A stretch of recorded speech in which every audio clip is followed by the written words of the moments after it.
Let's do it. So first off, it's been a few days since your last game. How do you feel right now? What's your state of your mind? I mean, it's a little bit mixed, Of course, things didn't go according to plan as far as how the season wanted to go or finish, and so I'm a little bit bummed about that. And part of me was like, man, did I make the right decision retiring since things didn't go? But then at the same time, it's I've kind of done everything I could possibly do, and being as old as I am and the body feeling the way that it feels, it's kind of like probably made the right decision. But there's been a lot of reflection on just kind of how the season went, and kind of just wish things would have gone differently. Maybe at the same time, it hasn't really sunk in yet. Oh yeah, no, I don't think so. That the whole retirement thing hasn't really sunk in. I mean, it's like I've jokingly told people oh, I can't do this. I'm not a professional athlete anymore. I'm retired. Or there's been things that I'm like, well, I'm retired now. I can do this. But yeah, I don't think it's sunk in, because this is an end of a season, and usually you get to have your summer break and then come back in August. And I think more so probably next August, September, October, it's going to kind of sink in a little bit more to be like, man, I'm not playing and everyone else is, So I think that's when it kind of sinks in a little bit more. Before this past season, you made it public that you were going to retire. And everybody knew this past season was going to be your last dance, so to speak, right? So emotionally, do you think you were able to play just like the previous 11 years this year? Yeah, I mean, I didn't pay too much attention to it. I still wanted to play at a high level. I still wanted to win. There wasn't too much focus on retiring or worrying about being the last. I mean, it's definitely a foreign concept in a sense, that I was like, oh, this is going to be my last game that I play at Osaka, or this is the last game. It didn't even really cross my mind. So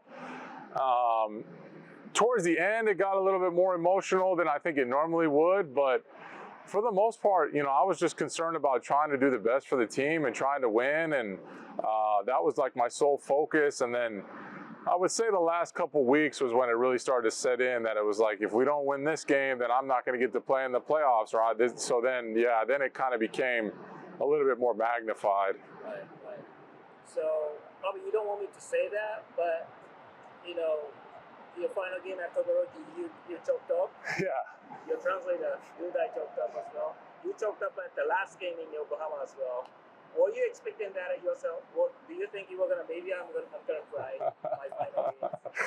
I mean, I figured I probably would. I mean, like I've said, I put my whole life into this. I've put, I've told people before, the first half of my life has been all basketball. It's been basketball since I was basically 5 years old. And so all the effort, everything you've put into it, sacrificing time with family, friends, just everything has been put into basketball, and it's all going to come to an end. And I loved basketball. I loved my life in basketball. I loved the things I was able to accomplish, and that's part of the reason why I think the emotion sets in, is because it's you're not going to get to do that anymore. And maybe it's not so much that the last game or this and that, but it's man, I don't get to do what I've loved to do for the last 30 some odd years. I don't get to do that anymore. You came to Japan and signed Toshiba back in 2012. What was your expectation like? I suppose that was your first time to be in Japan, right? So I had no idea much about Japan. Yeah, sure. I had no. I mean, if I'm being honest, I never really thought that I would enjoy Asia. I just never really thought that would be a place that, because of course you see all the kanjis and you're like, I can't read these, and it just seemed very foreign in a sense of when you went to Europe, it was at least we had letters, and we're kind of felt like there was maybe more English in Europe than I guess maybe Asia. I think maybe because also Asia's a lot further away from America than maybe Europe is. And so But then I got here and it was obviously just awesome. And like, I've enjoyed Asia, I've enjoyed Japan. Like, I love this place and I'll forever love this place. And so, but yeah, my expectations were just, like I said, I just didn't really know what I was getting myself into. And, you know, it's a little bit overwhelming, like I said, when you're seeing all this stuff that it's impossible to read and, you know, everything like that. And, but then as you kind of get like embedded in here, it's awesome. It's great. It's a great place to live and great place to raise kids and have a family. And that's another part of the emotion, you know. It's like you're going to end up sort of leaving this place, the place that you've enjoyed and loved for so long. I really never would have thought that.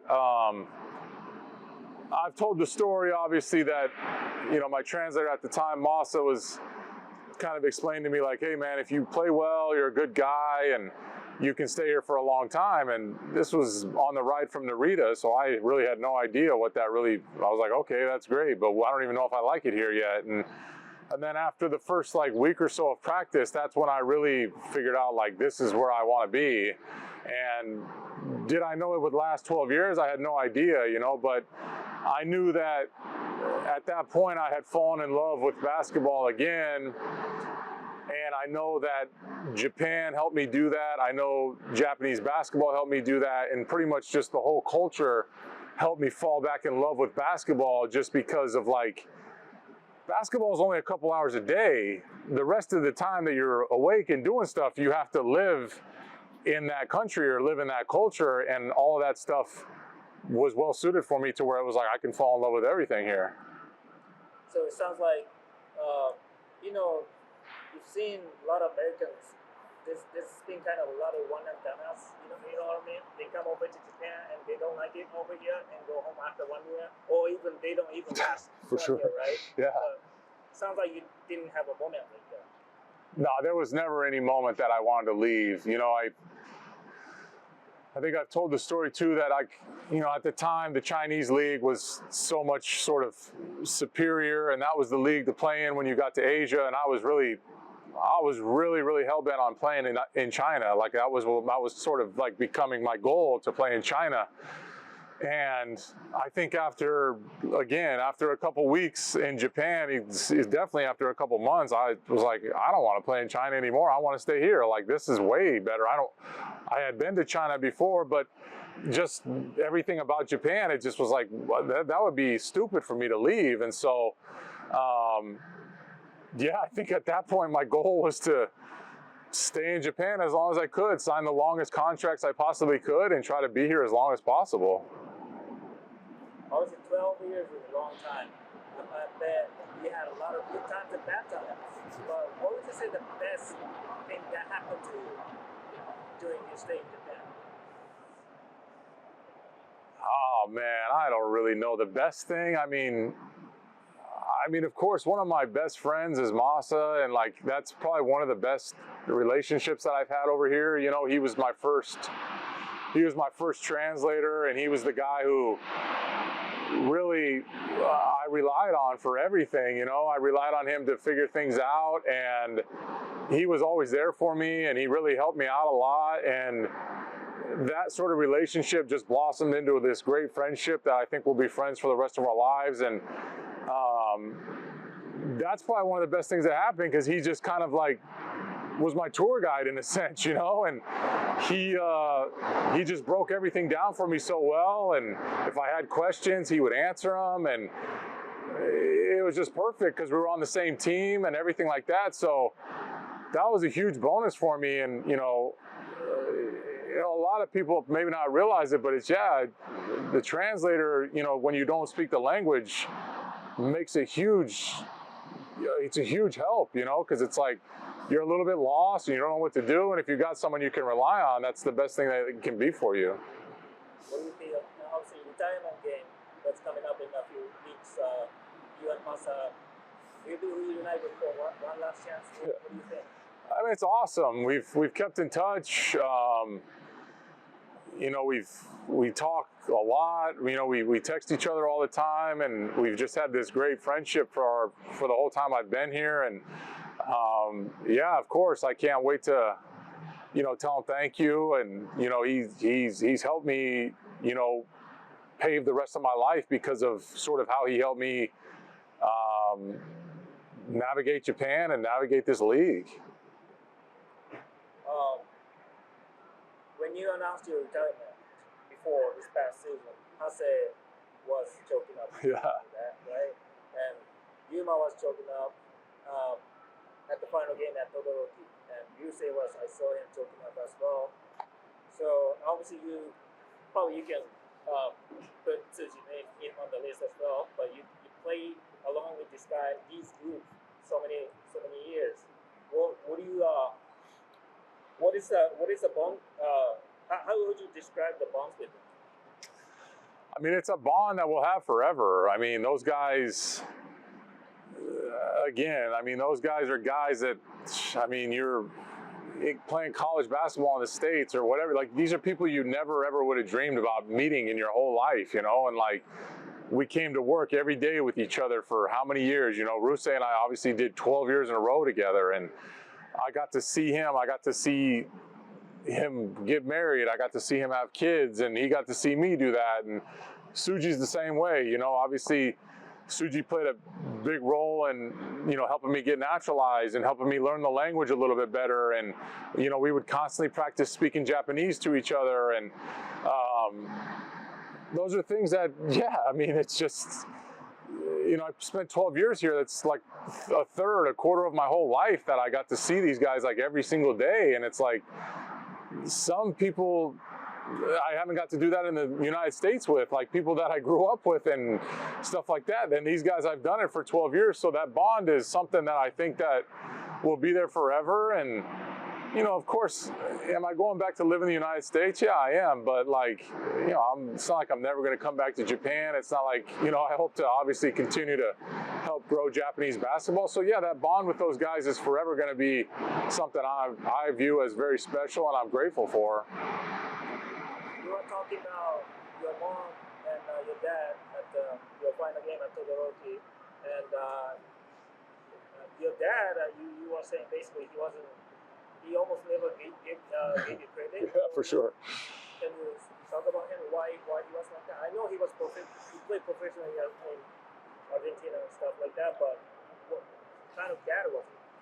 I mean, he was, he wasn't the warm and fuzzy dad. He wasn't the guy that was always going to pat you on the back. And he was the one that was probably my biggest critic my whole life. He would watch my games or he would look at the stats and he would always tell me like, oh, you could have did this better. You could have did that better, and it's like, I guess as a kid and when I was younger, I just was always trying to play like that perfect game, like it was always like, how can I play perfectly so that my dad will actually be like, man, you played a hell of a game today, and he couldn't say anything bad about it. But it didn't really matter what I did. He could always find something wrong with it. And I know a lot of people might see that as like a negative thing, but like I'm wired to the way that I took it positively, like I took that criticism positively. I developed very thick skin, when I was younger, and there wasn't a whole lot that could bother me. There wasn't a whole lot that was going to affect my game. And I think a lot of that credit is to my dad and the way he was my biggest critic. So he always told me I could do better. It didn't matter what the stats looked like, didn't matter what my performance was. He always thought you could play better. And so for my whole entire career as a basketball player, I always thought the next game could be better than the last one. So my dad finally gave me a hug and he said, I'm really proud of you and you had a hell of a career. And yeah, it still almost makes me cry because my whole life was to try to basically not impress him, but to make him be proud of me, you know what I mean? Like that was my whole entire goal in basketball, was to have my dad be proud of me. And when he finally told it to me, it was like, you accomplished it, So my mom was the one that obviously she wasn't the critic, she was the one that if my dad was to say, or maybe go overboard or something along those lines, my mom was the one that you could go get a hug from and she would say, Nick, you did great. Like, just keep, she was the positive one in a sense. And, it was a perfect combination, whether they realized it or not. But of course, my mom was, my dad was my critic, but my mom was the one that took me to all my practices. She took me to a lot of the games, and my dad had to work at nights, and my mom might have not been that critic, but she was definitely the one that was always there for me when I was, when I needed to practice, or I needed to play the game, or hey, I need new basketball shoes. My mom was the one that was going to take me to go get those. So she played just as big as a role of my dad, but it was just a different feeling. It wasn't as emotional as my dad, because my mom had always told me my whole life that she was proud of me. How do you see the growth of this Japanese league? Obviously, it was a JBL and NBL when you came over here. It's totally different, but when it became the B League, it almost like it clicked, right? It became genuinely a professional league. So what do you see the growth of the league over here? I mean, I've seen it, like you said, from ground zero. I mean, when I was in the JBL, we were playing in front of maybe 500 people. It wasn't even 1,000 people, and no one cared. The media didn't really take any note of it. Obviously, All Japan, there was media there. And then, of course, with the JBL finals, there was media there. But, I mean, now the country is just kind of falling in love with basketball, it feels like. It feels like when I first got here, it was almost just, I don't know, almost like a hobby, I mean, I tell people all the time, it felt like a men's league. It didn't even feel like it was a professional league. And then once it got to the B League, it just took off, and I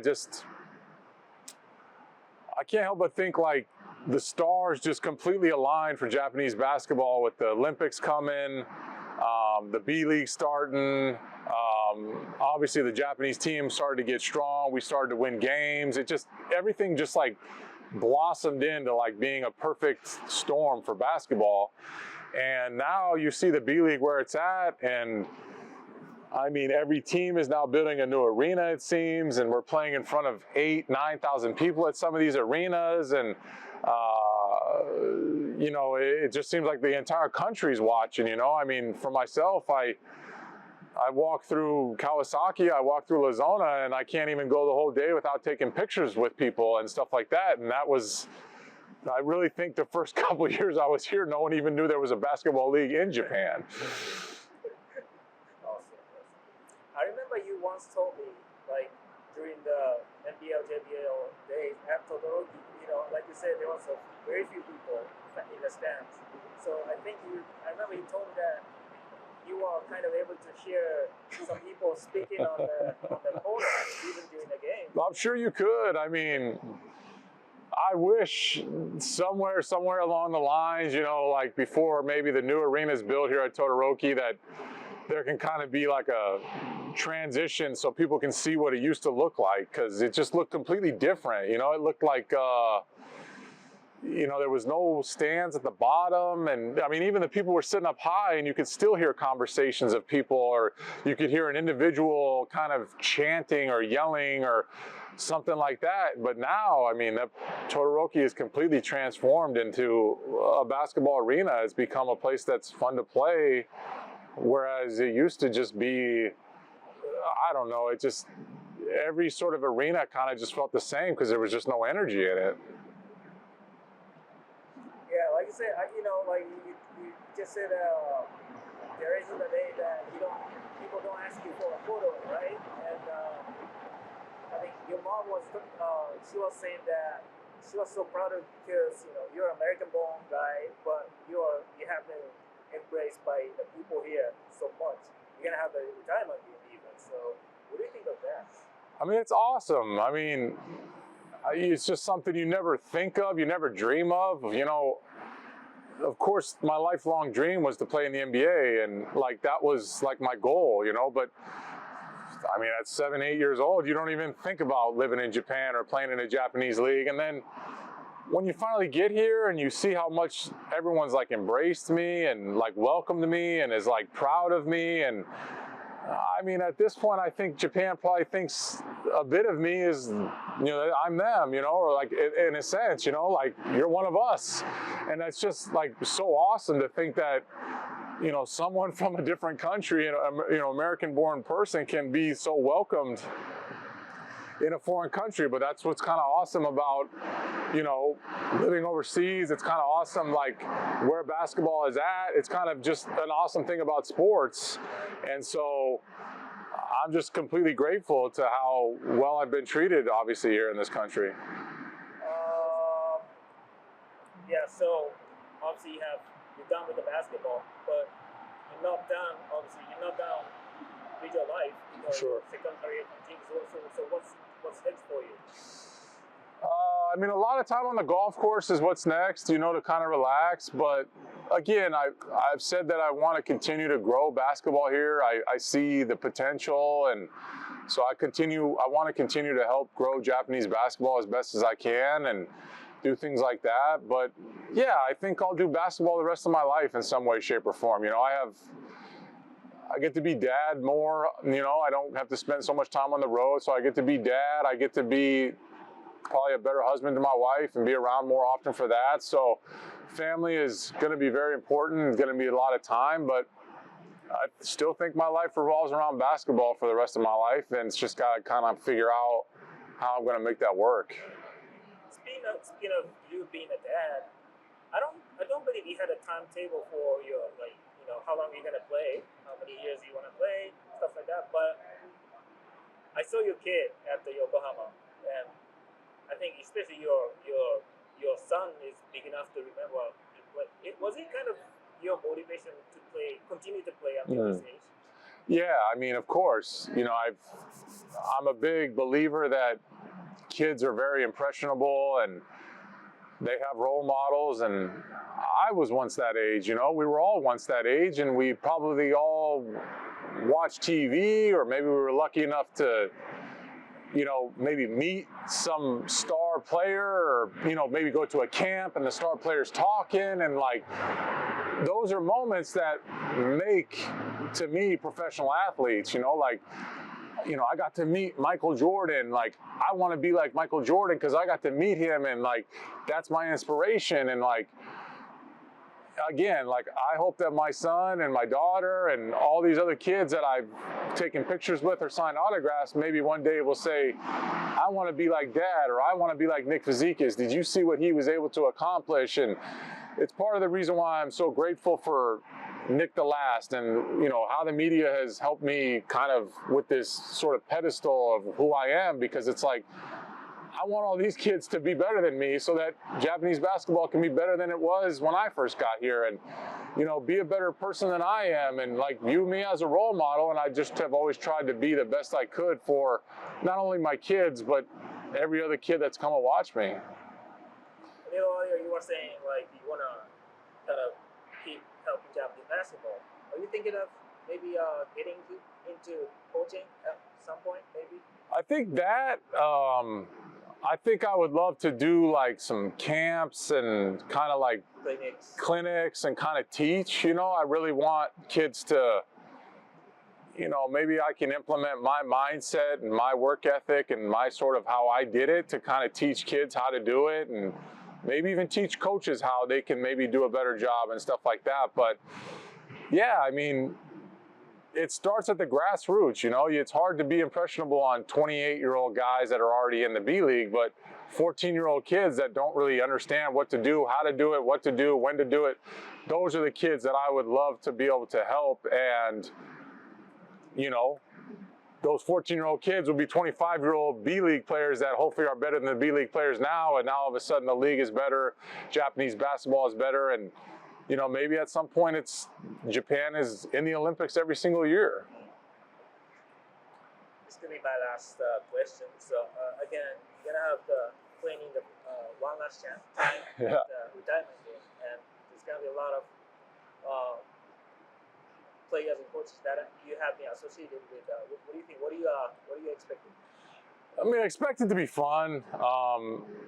Probably somewhat emotional, but I have a feeling a lot of guys will bring a lot of that sort of happy energy instead of that sad energy, because so many guys are already finished, you know, or so many guys have already their time with me has run out. And so now I think it's going to be like, holy cow, we got one more chance with Nick, or we got to do this one more time with Nick. So it's going to be kind of a happy retirement game, I hope. Are you confident you're not going to be choking up? Am I confident? I don't think I'm confident, but yeah, I mean, of course, it's the last. That's literally the last game. I know it's not a real game, but that's the last time that I'll probably play sort of any organized basketball with probably a referee and everything like that. So that would probably be a little bit emotional. But again, like, I think everyone's going to be so excited that we're all in the same building again together and get to share a bunch of sort of happy stories, championship stories, things like that, that maybe it's not going to be kind of as emotional as maybe the Yokohama games or even the last game at Todoroki. I'm sure your number 22 is going to be retired for Kawasaki. But how about, I just told PR people that, you know, they're going to build a new arena right here in 4 years or so. Why don't they have a statue of it? Wouldn't that be something? I've jokingly told people, what if Kawasaki was to build a statue? Wouldn't that be crazy? And like, of course, the statue just is like one step above having your jersey retired, right? You know, it's something that's kind of like cemented there forever. And, you know, who knows? Maybe they will, maybe they won't. But, you know, I've got my jersey retired back in my college, and I've kind of done that, and that's really special because that doesn't come down, you know. And a lot of people that come to games, and a lot of eyes look up and see the banners, you know, and everything like that. And you know, you're going to see 22 Fazikis hopefully up there, and that's something that never goes away, you know. So that's something that's obviously I'm very, very grateful for, and I would appreciate that gesture. All right, that was it. Cool. Thanks, Cos. Thanks.